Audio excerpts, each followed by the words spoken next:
হ্যাঁ ওই এখনো বাসায় আহে নাই, ওই কি ভালোইব না?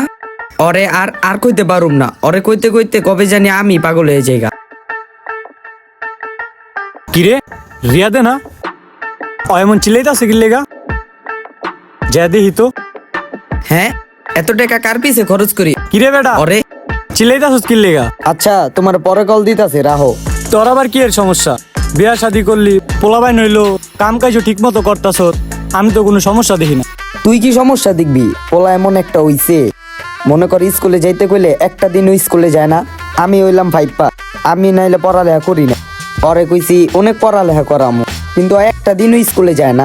দৌড়ো বেটা, তুই তো 5 পাস, আমি আল্লাহর রহমতে যেই পড়ালেখা পারি আর যে ইংলিশ কই ওটা তো তুই জানোসই। আমার পোলাবেন পড়াইতে কোনো কষ্টই হইব না। এ কত দেহি, তরে তো জীবন আমি স্কুলে যেতে দেহি নাই। How are you? My name is Shafiqul.